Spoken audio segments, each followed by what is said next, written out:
So they called the cops. They put an APB out on them, and they're still sitting at the same bar that they'd been at all morning. And I was the one recommended. I said, has anybody checked the bars in town? And we went and did it, and there they were sitting at the bar still drinking Bloody Marys. What's up, everybody? Welcome back to the Drury Outdoors 100% Wild podcast powered by DeerCast.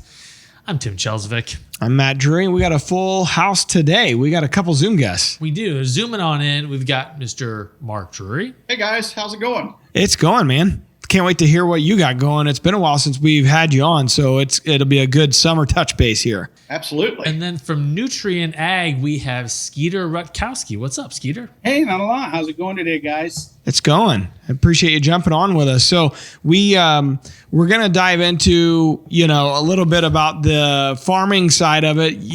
Obviously there at Nutrien, you guys do it on a mass scale, but over the last couple of years, we've teamed up with you, and you guys have helped Mark and Terry and the guys at the farms really dial in, what they're doing, what they're planning. And so I want to jump into that a little bit, but we wanted to make sure Mark was on too, because no one could probably sing the praises more than a guy that's actually out there, living the product and doing the work. So we thought it'd be a good addition to have Mark jump on with us. Absolutely.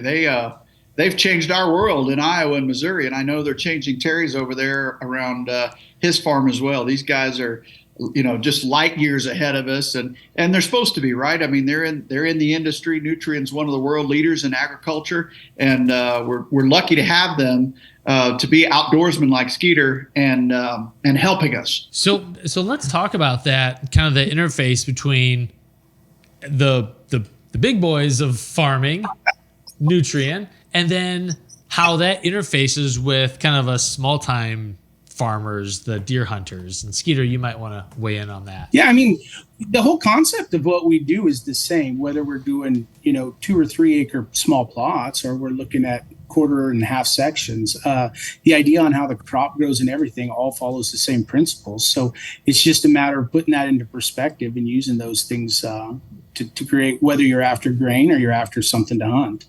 So, Mark, in your opinion, because the big thing here, we wanted to have you on to be able to, Tim and I, we just don't know much about this aspect of planting. We're still just getting our feet wet as far as planting fall plots go. You guys at the farm there and the properties you own, lease, manage, whatever, and Terry, you guys are planting some pretty big destination feed fields, right? Whether it's beans or corn or whatever it may be. In your opinion, what's the crossover here between what Skeeter and Nutrien's doing, or how exactly does it translate to a hunter? Well, I think whether it's a plot that you're planting in the spring, whether it be corn, beans, or perhaps a clover field, or one that you're planting in the fall, depending on size, it relates regardless, honestly, because we have crop fields that we plant that are as large as 20 acres.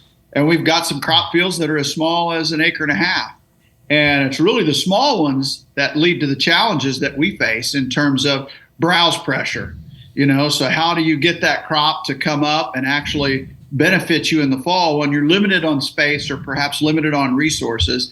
And Skeeter can probably speak to that a little bit in terms of, getting the soil right and what you can do in terms of population that you plant so that it can tolerate that browse pressure, what you could do with a high fence, those types of things. So the smaller plots are really the tough ones for us. If it's something like clover, of course, that's a little bit easier. But when you're talking about an annual like beans or corn, it can throw you some curveballs each and every year. It all starts from the beginning and kind of coming up with a plan and setting something up. So like a lot of what we do, we start with the very basics of, hey, what kind of soil do I have here? What am I working with? So that's no different. Like I said, whether we're working with a quarter or a half section, or we're working with 1 or 2 acres, it's the same principle. We have to start in the same place. But leading back to what you had said, Mark, that's where we start. And we start developing that plan and say, hey, what do we want to do? And where do we take it from here? And where do we go? Skeeter, so, we've been lucky to connect Wade, Perry, Forrest, Mark and Terry directly with you, and you're kind of giving them some advice or feedback on whether it's certain weeds that they're having issues with or whatever. your average guy out there, is there a process for them to reach out to Nutrien and kind of get this a similar type of help from the company? Absolutely. Like we'd shared earlier, just in the lower 48, there's over 1,000 Nutrien locations. So wherever you're at, we're going to have somebody there and available to help. So the biggest deal is get in touch with your Nutrien location. You can look on the website, go to their website and find where the closest one would be. And they've got a lot of sales agronomists. And the nice thing with sales agronomists, a lot of them are into outdoors and really like this stuff. So there should be someone around at one of those locations that's available to get that process started and can just sit down and talk with them and say, hey, what are you after? What do you want to do? What do you got? And then let's build a plan from there. And it doesn't matter the size of what you're trying to create food plot wise. I mean, is there a certain barrier to entry? No. And like I said, most of these food plots that we've ever dealt with are relatively small. But it's still the same products, still the same concepts, all that. So it's just a matter of, looking at how you're going to go at that with what you have for equipment and what's available. But, there's usually in everything, there's a good, a better, and a best approach. So we can look at all three of those and find out how does that fit in and where do we go from there. What are some of the common mistakes that you hear guys come in with in terms of maybe their mindset or their methodology? I don't know if it's a mistake. I think it's more so of just not knowing what to do, the lack of knowledge on it. So, first thing would be, what do we plant? What do we grow? What is it? What are we going to do? What's going to fit in this situation? So a lot of times it's looking at, okay, where is the plot? Then looking at the soil type, what type of soil do you have? Look at what's around that area. What are the common farmers in that area growing? You probably don't want to veer too far from that. So we start with that and kind of develop a plan and say, okay, this is where we're at. This is what we have. Now, what do we want to plant? What are your objectives? And some of that we're going to know just working with you guys on that. What do we need to be after? Kind of like Mark said, if it's small, do we need to get this thing up and growing? What do we need to do? But the biggest thing in all of it is, like I said, get that plan and then get that crop up and growing as quick as you can. Mark, since you guys started working with Skeeter and his team, what was the biggest change? Was it the type of bean that you planted, or is there a certain change that you made that made a difference to the browse pressure or the time of year that they want it, that it's palatable, or anything like that? Not necessarily that, because we've really, tweaked what we wanted through the years, and they further tweaked it for our corn and our beans. But the biggest change that they've implemented for us is the use of liquid fertilizers as opposed to dry all the time. And I think I'll let Skeeter speak to why he wanted us to go to liquid, and specifically the cost savings. I think it's very very relevant to today's economy. Everybody wants to save as many nickels as they can, and I'll let him kind of dig down on that for us and explain why he wanted to go to liquid. Absolutely. When we started looking at everything that you had, Mark, one thing, we're limited on equipment, what we can do. And with dry fertilizer, we found, look, this is a pretty labor intensive to do this, to try to get equipment into these small areas and do that. It's very bulky.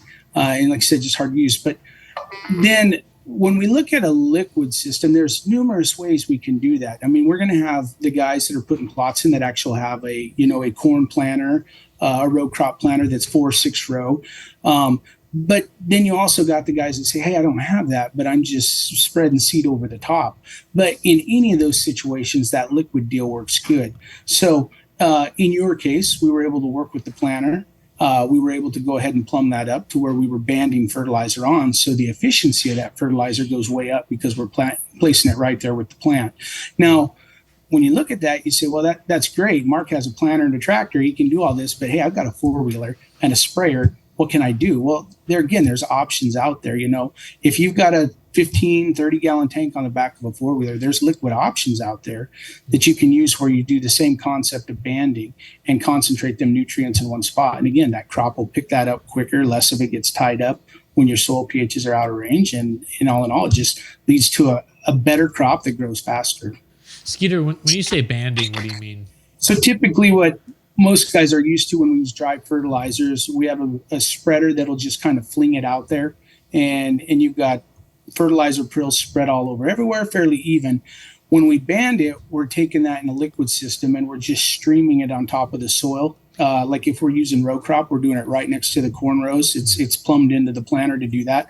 When we look at cereal crops, if we were going to do something there, we do what we call streaming, to where the sprayer nozzles, instead of making a fan, they actually go in and shoot out 3 to 6 streams, and they place them about 6 inches apart. But that keeps that fertilizer concentrated. And when it's concentrated like that, you have a lot less tie up in the soil. And we all know with our food plots where they're at and everything, a lot of our soil is not perfect. So when we get out of range in pH, we end up losing a lot of that nutrient just due to the fact the pH is out of whack. So really it's I mean, there would be an application for people that are getting ready to plant fall plots here, in the next month or so, or some have started already. There would be the biggest takeaway here is the way you utilize your fertilizer, the liquid fertilizer. Like when you go, to me, this is a little bit different. Like when you go to say kill a plot before you fertilize it, that's a real daunting task to know like what exactly you need and it's like a chemist. But is it as difficult when you're talking about the liquid fertilizers side of it, or is it pretty simple process? It's probably even a little more complex, just because when you get a soil sample back, yeah. When you get a soil sample back, it's going to come back with a recommendation, of what you need. But that's where, when you talk with Nutrien and work with an agronomist, they can help you on that. If they see, hey, it's calling for 70 pounds of nitrogen, they're going to be able to do the conversions on that and say, okay, what you're basically going to need is around 20 to 25 gallons of UAN, which is just a nitrogen product. But they're there to do that. But you're going to worry about, nitrogen, phosphorus, potassium.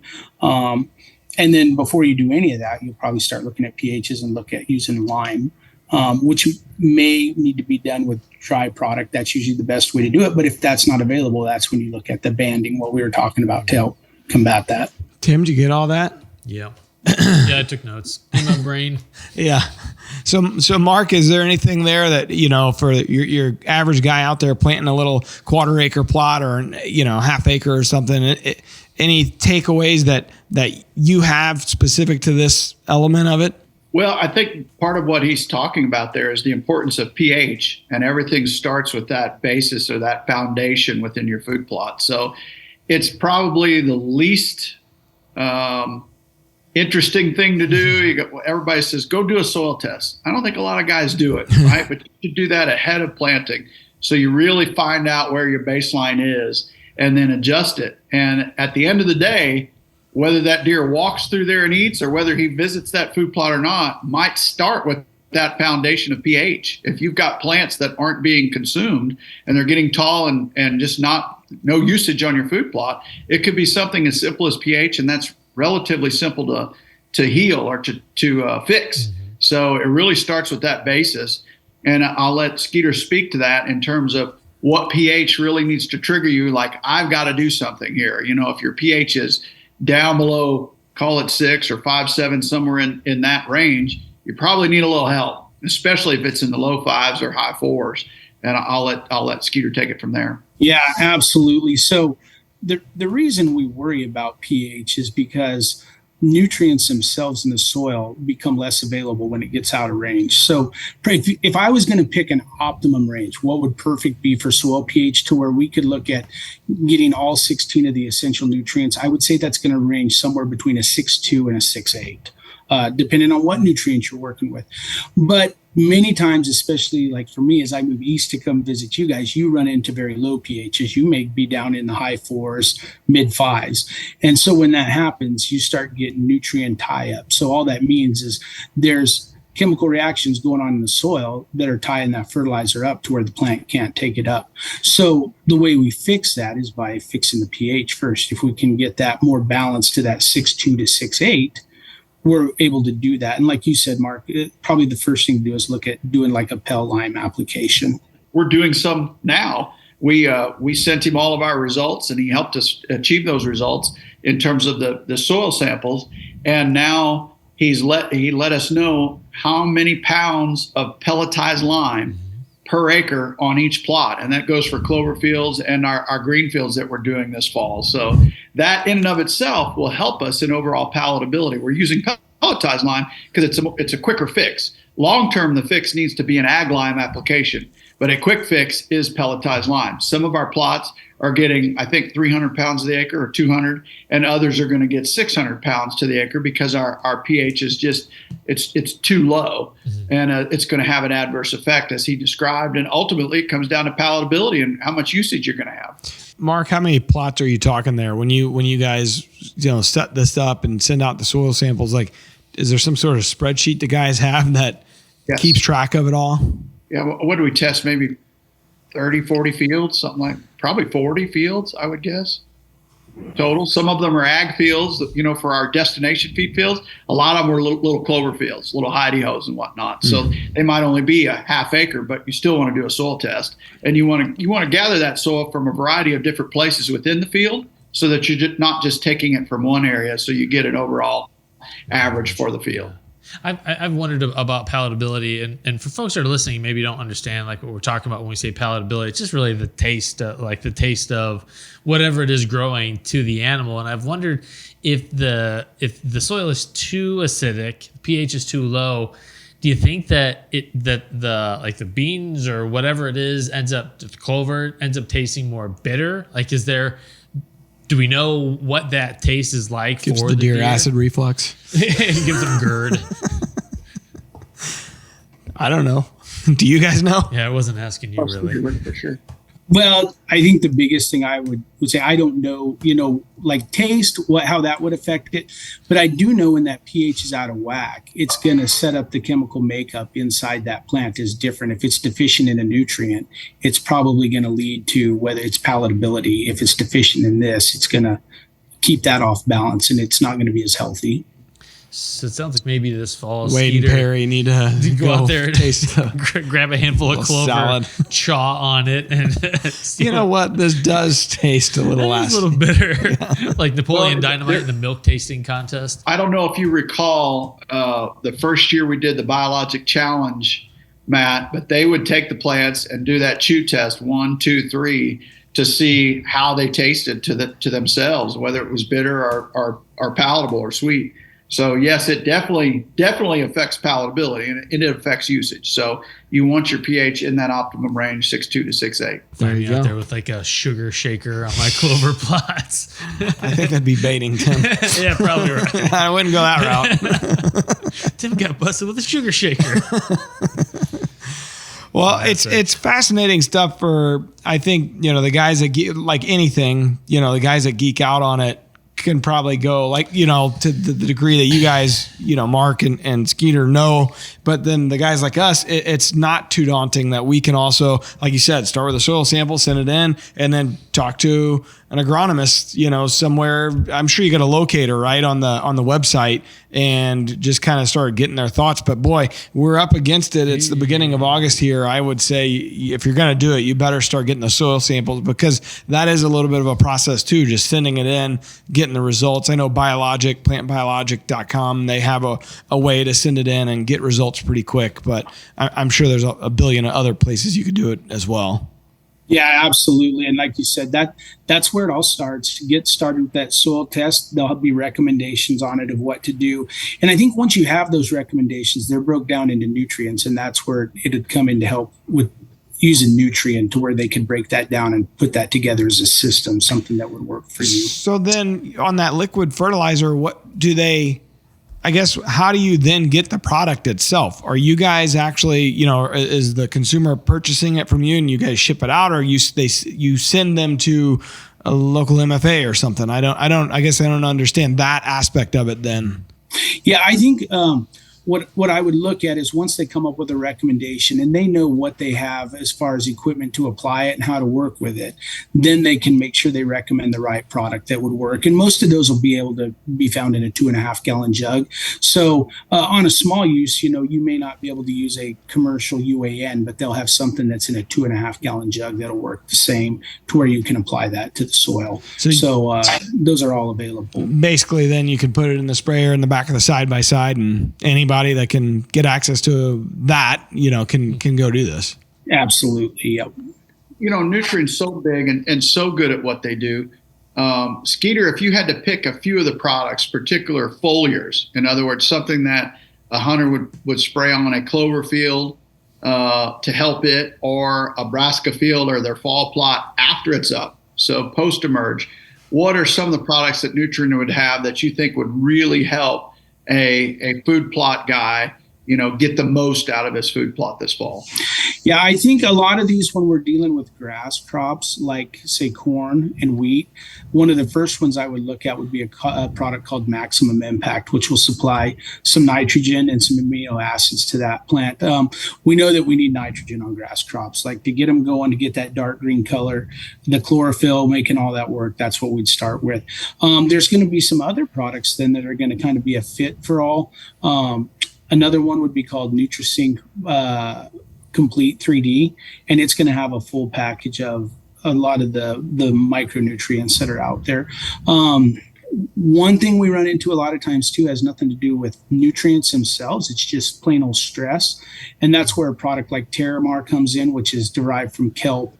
And what that does is that helps mitigate stress out there with the plant, so it can fight through those times that we have dry weather or times that we have real cold and wet weather. So those would probably be three that I would start with and look at. It would be a base to start with. And that's something that anybody could go into any nutrient store, grab, and go optimize their food plot. Absolutely. We spray the Terramar quite often. I know that. And I'm sure we're going to go over the top this fall with the other two he mentioned. Earlier, Mark, you mentioned pelletized lime being a quick fix for pH. Question to both of you guys, how quickly, especially if a guy is up against it right now with fall food plot planting in mind, how quickly can pelletized lime impact the pH of ground? So when you talk pelletized lime, that's like Mark had said, we use a lower amount because it reacts quicker. But part of that is what are you going to do with it? Are you going to leave it sit on top in a no-till situation? Or if you want real quick reaction to it, the thing would be to spread it and then actually work it into the soil so it works quicker. And if you're doing that, you will see those results soon. I would say during this planting season, if you went out today and went and put pelletized lime on and worked it in, it would be in good shape by the time we get into somewhere around the end of August, first 2 weeks of September, start planting some of those grass crops like wheat, rye, those kind of things. And how much could they expect to raise it? Say they had a 5.5. and they go in with 600 pounds of Pel lime. What do you think that it would actually raise that, or is that hard to estimate?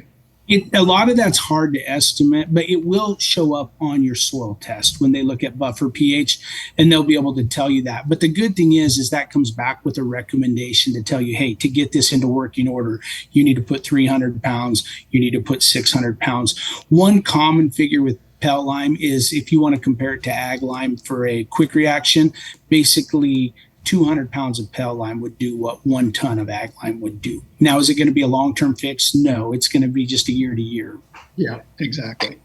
So for the food plot guy, it's sometimes challenging to get ag lime hauled and spread, right? So for the food plot guy that's got an acre here or a half acre there, Pel lime really is the answer, but you may need to do it annually as opposed to a one-time Band-Aid. You may have to do that Band-Aid every year, every other year, but the answer, or the easiest way to decide that, is do annual soil tests to make sure you see where you're going, whether your trajectory is correct or whether you're getting worse. So you got to look at your report card at the end of the day.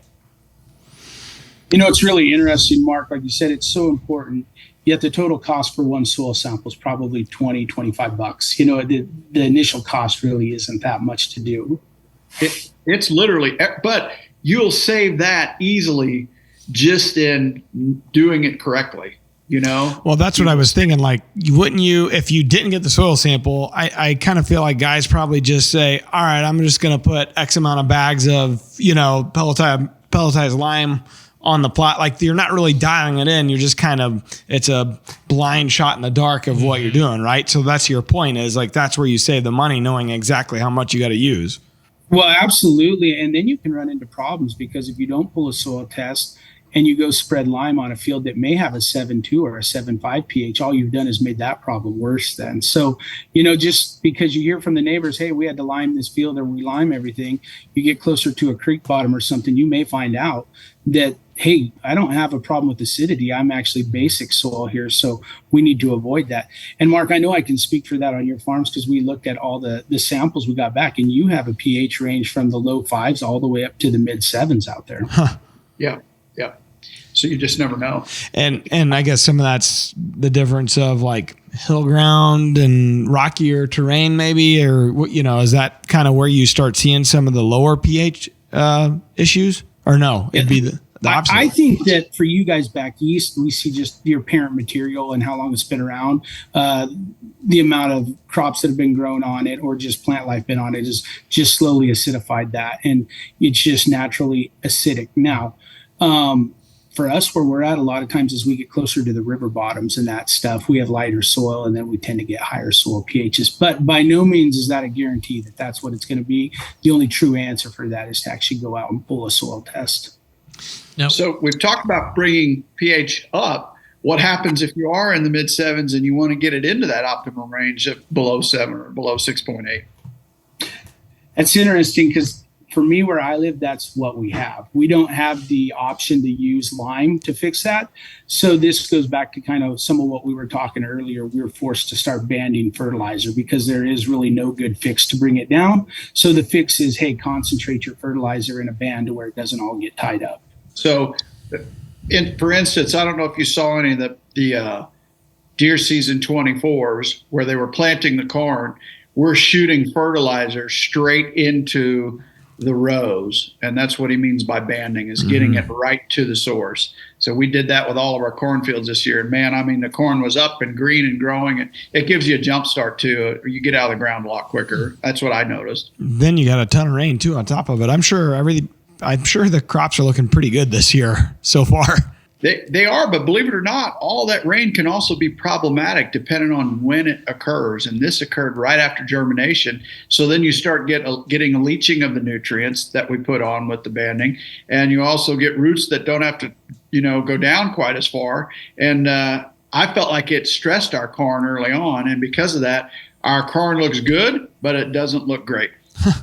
It's never good enough, right? Like the amount of rain, it's like it's either nothing or too much, or it's never the right amount. Yeah. It's never perfect. Our beans are the same way. And it's not just ours. It's countywide, or really all of southern Iowa. If you look at it, the corn doesn't look quite as tall. The beans aren't nearly as tall as they have been in years past. And to me, you get a good germinating rain and then stay dry a little bit and those roots dive down. Those are your better years. But I don't know if that's accurate or not, what I'm saying. But with too much rain early on, and the plant doesn't have to go look for moisture, and then it might suffer later on when you do get stressed. We went through 20 days in June with no rain, and we just got out of 20 days here in late July with no rain. So, every year it's never perfect. I know that. It's never, ever perfect. Man, and in the St. Louis area, I think we had like 8 inches of rain in July. It was something crazy, Yeah. The amount that we hit. It was just always raining in July, it felt like. Well, and it makes me, like, I hate to even bring the specter up, but the times I've spent in the timber just doing stuff for deer season so far, the mosquitoes have been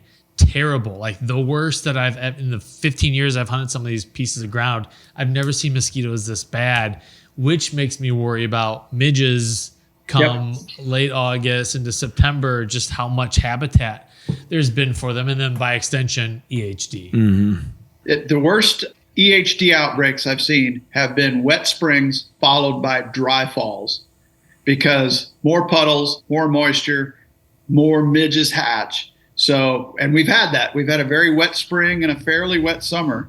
If by chance you dry up, you could be looking at a rough EHD year. Those are the worst outbreaks I've seen, but it takes, a lot of dry weather for a long period of time into the fall. Thus far, I haven't heard any reports of EHD, knock on wood. So maybe we'll escape it throughout the Midwest this year, because the last 2 years been brutal on us. I keep thinking that we've had so much rain, at least in this area, and I think for the most part, it there's been, the problem is it rains a lot at once. It's not like it's spread out. It's like It's big from hurricanes. 3 inches at once or 4 inches, but anyways, my point is if, it just shuts off here once we actually go to plant the fall plots. I don't know, because the last 3 years have been really tough in that regard. Yeah. I keep, kind of worrying about that, but that's one of the things that with like Nutrien, I remember you saying something, Mark, before that, and maybe it was your corn. I don't remember what it was you planted, and I think it was maybe last year, and it was a real bad drought, but these guys had some drought tolerant or resistant products that you guys utilized that really helped in the overall growth. Is that the case? It was probably something they sprayed over the top that Skeeter recommended, would be my guess. That's Skeeter, right. Didn't we put a foliar on our corn and our beans last year? Yeah, absolutely, Mark. I know when we got into that hot spell, we were using a lot of the Terramar to help with the stress out there. And going back to the hybrids that we choose too, I mean, that's something we consider when we're out there. When you look at your situation, it's probably not imperative that you're raising 250 bushel corn in these spots, but you want something that raises some corn, whether it's hot, dry, cold, or wet. And so a lot of times when we're choosing a hybrid, we kind of focus on something that, hey, this thing can put up with some stress. It can go through some tough times. And when we get to the end of season and we're ready to start hunting, there's going to be corn out in this field. Oh, yeah, no doubt. But in general, have you heard what the crop looks like across the Midwest? Is corn production at average, above, below? I mean, what are the reports out there? Right now, it looks very good. Everything we're seeing. There's been adequate rain. So much of the countryside was in a drought back when you go back to the years of 22 and 23. But a lot of that has been mitigated to where there's hardly any of that. And like you said, in some cases, it's almost too much rain in some areas. But all in all, when you look at the crop reports, things look really good right now. Good. That's outstanding. Yeah, great to hear. Awesome. Good deal. Tim and Skeeter, do you have a big one picked out for this fall? I mean, that's one thing we didn't talk about at the front end. Skeeter's a very passionate hunter. We were talking about that earlier. I never got into that. Interesting enough, this was my first year working with you guys too. And it's been a joy getting to work with both Perry and Wade and just kind of question them on things when we're going through stuff. And a year ago, I would say we had a decent one that we thought looked pretty good. We kind of knew where he was about, what pasture and what farm ground he was around, but never got very many pictures of him. So we talking through plumbing up planters and everything there, kind of asking questions. Wade talked about putting these soybeans in, and I thought, this is just ridiculous. We have a 165-acre cornfield up here. Why on earth would they care about soybeans? But against my thinking, we said, you know what, we'll go ahead and next to the trees here, we'll plant 2 acres of soybeans. And so I did this and hung a camera up just to see. And oh my God, darn it, that deer is not there every day, morning and night. Right now, and he's pretty decent this year. I would say for archery, he'll be good for out here. He's probably that 145 to 155 class deer. So, but prior to doing any of that, would never be able to get pictures of him, but maybe 1 or 2 a year. And now it's 1 or 2 a day. That's awesome. They are slaves to their stomach, brother. Grant Wood, 25 years ago, slaves to their stomach. If you remember that simple saying, you'll become a better deer hunter, because it is all about the food. Much like me. Everything I think about is when's the next meal. What am I going to eat next? Yeah, that's right. Much to my wife's chagrin. And it's all about palatability. That's right. I'll eat just about anything. Well, are we missing anything in regards to like for the food plots coming up? The fall planting. Any major topics we're missing? I'll say this in terms of just general planting in the fall. One of the big challenges is rainfall. We all get fired up. We get the fields prepped, get them sprayed down, fertilizer on, seed in the ground, and then you either don't get rainfall or you get a small amount of rain, 1/10, 2/10. We call them seed swellers, to where the seed will swell, not germinate, and then you end up not having a great coverage on your field. So we always watch that forecast, and it's a bit of a crystal ball. But we look for those days or those systems where we might have 2 or 3 days of rain in a row. We look at DeerCast predictor to see if they're calling for a 1/4 inch. It might be 100% chance of rain, but is that rain 1/4 inch or is it 2 inches? and we look for a rain system or a front that's going to germinate it and then get those plants up out of the ground. So, you can put a lot of effort in and have it all get all for naught because you don't have the correct rainfall. So whether you're planting the 5th of August or the 25th of August or the 15th of September, make sure you're just ahead of a sure enough rain that should hit. And granted, that's hard to predict because, the predictions will lie to you, but you got to do your best and take your shot and make sure it's one that seems to be a formidable system coming your way. 100%, Mark. Like, that's one of the biggest problems I have when guys call me is that everybody gets real giddy and wants to start right now, the very first week of August. And so many times we just get a rain and things look like, hey, this is great. Let's plant. We get it planted, and lo and behold, 3 weeks later, it looks beautiful. And then we get to the first week of September and it quits raining and it just runs out of gas. And so that's what I've told most guys is, the important thing is get your prep work done, get everything done before you're ready to plant. If you need to be doing some tillage, getting the soil kind of worked in condition, try to do that, get that all set up and then let it sit. If we get a weed flush, then that's when we look at maybe using some herbicide to control it rather than tillage again, because as soon as we till it, we're going to lose moisture. So if we can get that field set just primo for pre-plant and let it sit and keep the weeds controlled, then time that rain, just like you said, Mark, and bank on some of those. If you get a half inch here, let's hold it. Let's wait. And then we get another half inch, and before you know it, you'll have that soil profile where it's full. And then you can pull in there maybe the 5th of September or 10th of September and plant it. And if it's got adequate moisture and nutrients, it'll take off and grow just as quick as that stuff that you would have planted back there on the 10th of August. Yep. You can also if I had to pick a date in the Midwest, it's around the 15th to the 20th of August, right in there. Some depending on the product. Now that's for radishes or brassicas, right in there has been really good to us. But you could plant then, if it doesn't rain till September the 15th, it doesn't matter, So you just got to do your best. And also we seed coat everything. So that really helps as well. I was going to say, you could also wash your car after you plant. And then you'll get rain. That's a good idea, Tim. Leave your windows down overnight. You're going to get rain. The knowledge that we needed from the podcast. Mark and Skeeter, who? I just had Matt and Tim do this show. Just need to wash your car. Well, and it's an uphill battle to start with, right? August and September are the two driest months on the calendar. So you're hoping for a rain when the odds are against you, So you really do need the time, and you don't want to miss a major rainfall event in the fall. Driest and often from about the 10th of August on, in my opinion. Driest and often the hottest. Like we've had some so you could have like maybe 5 days of no rain, but it's 100. 100 degrees each day. It's like that's brutal. Yeah, August.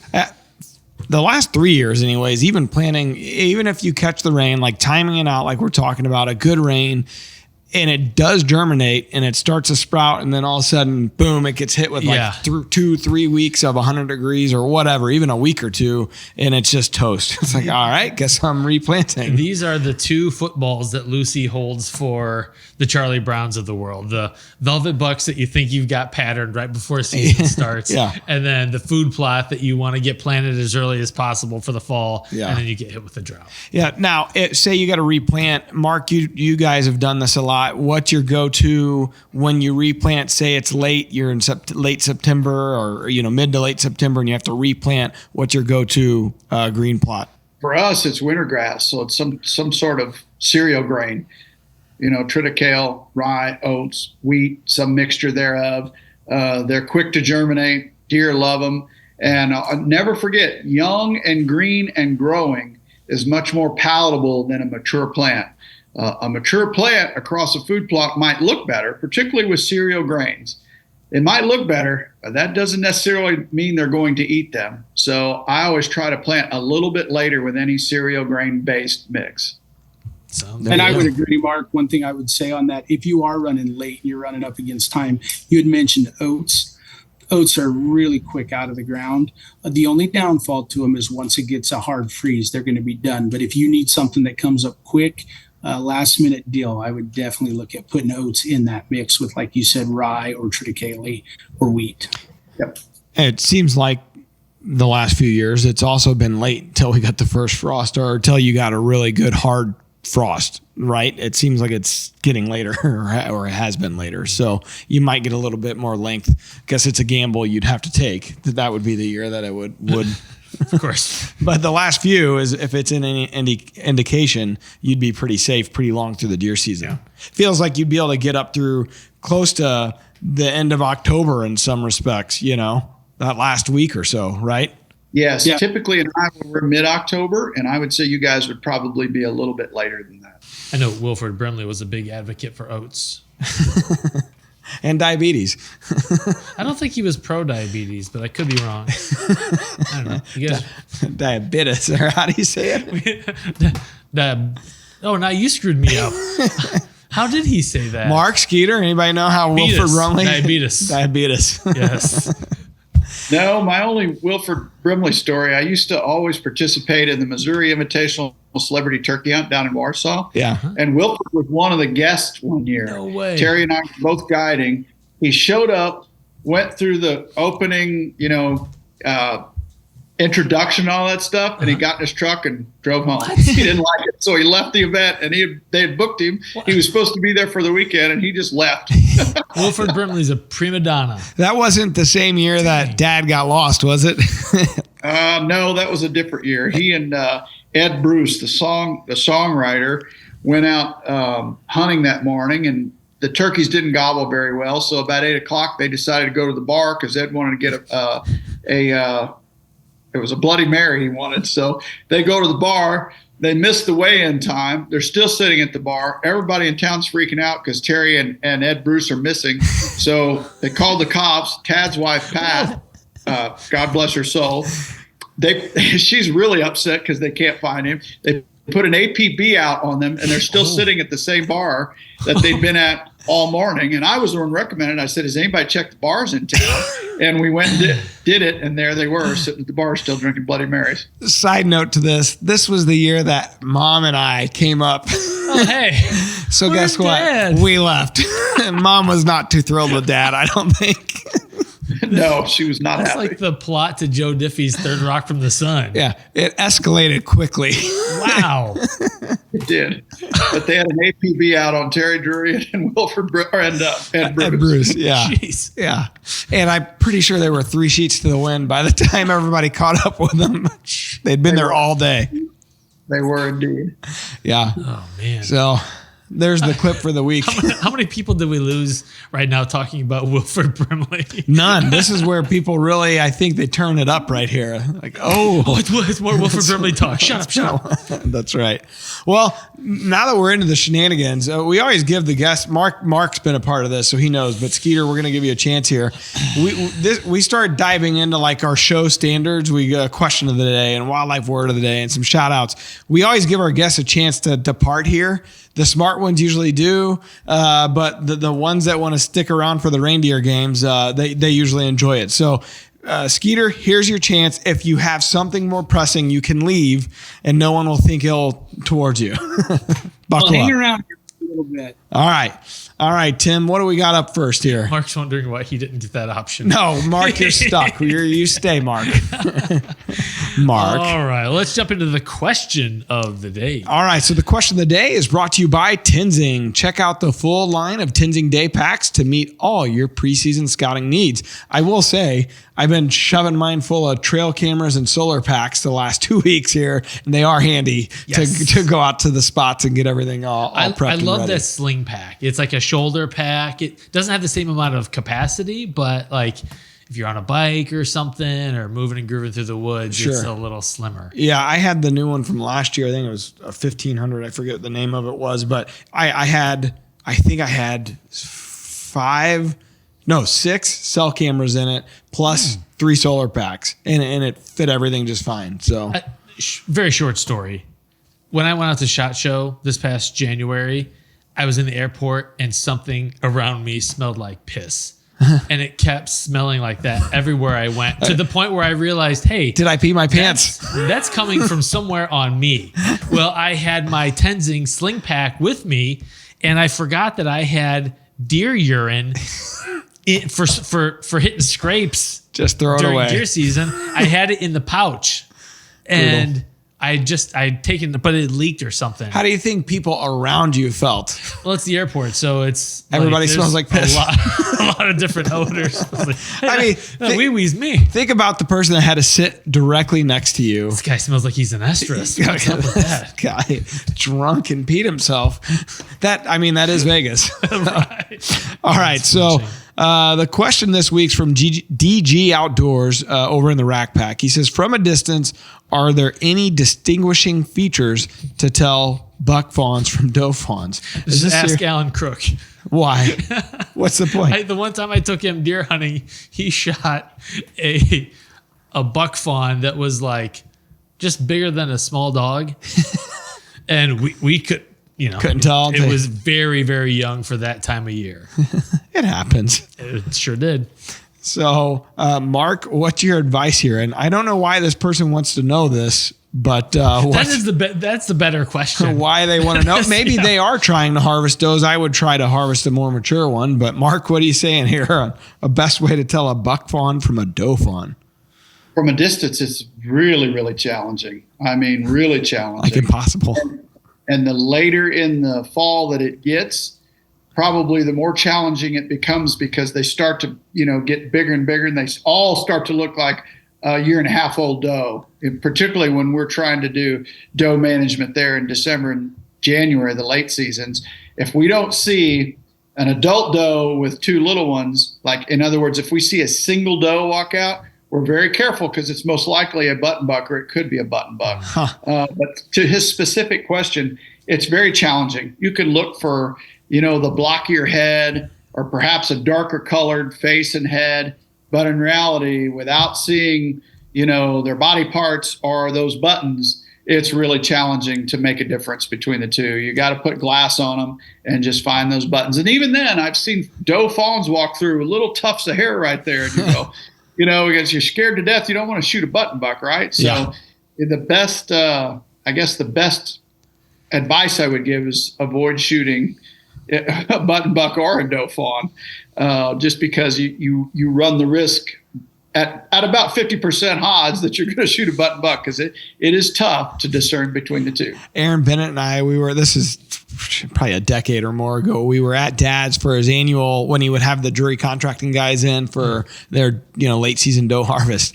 And Aaron and I were in a box blind together, and some deer came out, and we debated, and we looked, and we glassed it. We went all evening, and finally towards like the last 30 minutes, something popped out. So we hadn't killed anything yet. And, we're looking at it, and it's pretty close at this point. And I got, my binos on it, and he's got the camera on it, and he's like, it's a doe, shoot it, shoot it. I'm like, you sure? It looks like there's nubs on it, and it went out there a ways. It was probably 75 yards, and he had talked me into shooting it. And so I shoot it, drop it. We go over there. This is the only deer we shot all night. And we're supposed to shoot, between the two of us, 4 or 5, and we walk up on it, and it's a button buck. I was like, God dang it, Aaron. Yeah, I think that evening, Terry and I were the only ones that shot button bucks out of everybody. Okay. So you're kind of safe then. Yeah. Well, no, I'm sure the one he shot was my fault as well. But yeah, you could really mess up there. Too bad they don't hike their legs. All right, so what's next, Tim? The Wildlife Word. It's brought to you by PH Outdoors. Check out the full lineup of no-till drills and crimpers at ph-outdoors.com. Don't forget the hyphen, Tim. Do it. Okay, you ever look inside of a deer's mouth, you'll notice the soft, spiky structures on the inside of a deer's cheek. What are these called? Are they A, papillae? Are they B, reticulum? Are they C, bolus, or D, dental pad? Mark, Skeeter, what are you thinking? I'll try B. B. Inside joke. I love inside jokes. Skeeter, what do you think? I mean, we always let the guests go first. I've always heard if you don't know on multiple choice, go with C. So I'll go with C. Bolus. Bold. I'm going to go... I'm gonna go with B because it seems like it's like, how do you pronounce that? Reticulum? But it sounds like rectum damn near killed him. That's just a funny joke. So I'm gonna go with B. No, I love jokes. Isn't the reticulum one of the stomachs? Okay, I'm gonna go with A. You sure you're going to go with A? Yeah, sure. Because that's the right answer. A, And it doesn't yes. seem characteristic for you. Yes, A. Okay. Well, it's the right answer. You're the winner. You get to do another episode of the podcast next week. And another, and another, and another. In perpetuity. Never ends. Well, now you know, Mark and Skeeter. It's A. Papillae. Is that right? Nope. What would you say? Papillae. Yeah. Tomato, tomato. Seem like the same thing. The emphasis in the wrong place. Okay. Roy Brown from the Rack Pack says, love the podcast. Great information, and it's good to see everyone having a good time. It's a great time. Ask Skeeter, ask Mark. They're having a great time here right now. Best time I've had all week. Must have been a terrible week. It would have been hilarious if Mark's video was turned off and it just said Mark Drury on the Zoom screen. He's like doing something constructive. More constructive than this. Yeah. All right. Well, I'm going to save you guys. This is the last thing in the show. Last but certainly not least, we're going to introduce some new Rack Pack members over on Facebook. All you got to do is type in the search bar, 100% Wild Rack Pack, and you can join this Facebook group for like-minded individuals, people that are heathens like us. Do we have a second for another shout out? Sure. That came through. Sure. So my buddy Brandon Moore texted me, and so this is is regards to the podcast just before the Mike Kehoe podcast. Okay. He said the podcasts have been fire lately, by the way. Fire. Best stuff you guys have done since Turkey Stories. Well, you know what? I'm going to one up you. I just got a shout out just a little bit ago on the Mike Kehoe podcast, the one we just did. And it's pieces of crap. Great podcast with Mike. Well done. He goes, he said, most people don't realize how good we have it here in Missouri when it comes to parks, conservation, and hunting. As always, you guys do a great job of production, first class. Because we did touch on those topics with the lieutenant governor. Well, I'm going to one up. Is that it? Is that enough? I got nothing. All right, back to the Rack Pack members. There's I always butcher these names. There's always a fake one in there somewhere, and I got to sniff it out. So we got Joe Wilcox, Wyatt Brimmer, Carson Childers, Rain Martin, Rain Rayn, Ryan. Well, he spells it weird if it's Ryan. Sorry, Ryan or Rain. Harry Pitts. That's got to be the fake name. Harry Pitts. Got to be it. Colton Sykes, David Patton, Alex Fannin, Cade Strickland. No relation to Cuz, I'm sure. Cody Young. All right, Rack Packers. Corey Young. Oh, Cody? Corey. Sorry, Could Corey. be both. Could be both. Who knows? All right. It's unknowable. The Rack Pack's been picking up here lately. I love it. Yeah. Yeah. And we should mention, we launched a new version of DeerCast. It's a big change from what it had been. It's a different look more than anything. So you kind of got to get used to it in maps and where the tools and layers are. But I think once people get used to it, they'll really like the new look and feel of it. And it's going to allow us to do a lot more feature updates here in the future, which we're working on. You and your team are working on currently. I do want to mention a couple things. So if you're having any issue logging in for the first time, all you got to do is do the forgot password, right? And reset the password. That'll get you in there. Yep.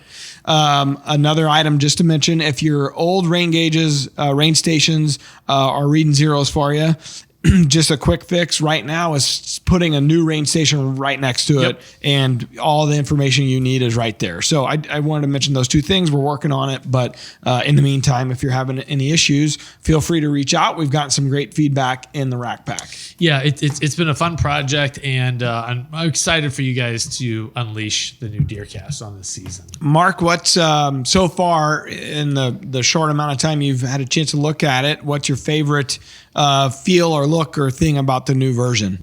Well, certainly all the different map layers and looks and feels. I mean, I think that was one area that DeerCast probably lacked compared to some of the competition out there, and I don't think that's the case anymore. Really, really impressed with all the maps in there. Really happy with them. And coming up, I don't know what I want to tease something that we shouldn't tease, but there are some new additions that you guys are working on, right? Just talking this morning about public hunting land layers, which will be very nice for a big section of the user base. There's another feature that we are actively working on that you guys have been asking for since day one. I'm not going to say what it is. No, I want to. You know what it is. Okay. But yeah, I'm super excited about delivering that to you guys this year. So as you talk about new features, here we are, August. I mean, these things will, you're working on things that will hopefully be in by this hunting season. Yep. So yeah, some things could be coming out during hunting season. So just make sure you keep your DeerCast updated. Lots of new updates coming through. Yep. Awesome. Sweet. Okay. All right. I think that's enough show for these guys. They've had as much as they can take. Skeeter, we really, really appreciate you jumping on with us. I've heard nothing but great things about Nutrien, about you specifically, since we've joined up with you a couple years now ago. So we appreciate it. And tell people at home how they can find Nutrien online. Yeah, what I would do is just search nutrienagsolutions.com, and that'll get you to the website. And from there, you can find any of the local dealers there. And we appreciate you guys having us on and getting to work with you guys like Mark. It's just been a wonderful experience. Really enjoyed it. Absolutely. Well, we appreciate you, and we appreciate the confidence in Drury Outdoors and our brand to partner with Nutrien and get to tell this story a little bit to all the people with eyeballs on our stuff. So thanks for having that faith in us. You bet. All right. Well, Mark, I want to have you back on soon and start talking kind of fall plans and kind of target. I know you're still haven't put cameras out. You're waiting a little bit longer this year. So look forward to... Put them out yesterday. Oh, perfect. Well, then we'll have you back on here soon and start chatting about the targets and strategies as you're going into the fall. Absolutely, man. Look forward to it. You can show us all your pictures. Once we pull them, it'd probably be mid-August. I would say closer to the 15th to the 20th, or maybe the 20th before we actually pull this first round. We don't deploy cell power until closer to the season. We just go with standard trail cameras and try to get an inventory of who might still be out there and what they look like. Perfect. Well, hopefully all this rain and all of it results in bigger deer, better antler growth for all involved and anybody listening. So we can all keep our fingers crossed until we start getting the results. So, all right, that'll be enough for today. We appreciate you guys. We appreciate the audience. Thanks for listening. Till next time. Peace out. Bye. Take land management to the next level with DeerCast's exclusive virtual rain gauges. Pinpoint accuracy and historical data, all powered by industry-leading ag weather services. DeerCast has the tools to keep you ahead of your game. We're adding new videos every week, so make sure to click that subscribe button and check out all of our amazing content. This episode of DoD TV is brought to you by DeerCast Maps, waypoints, weather, virtual rain gauges, and more. Every tool you need to get ahead of your game.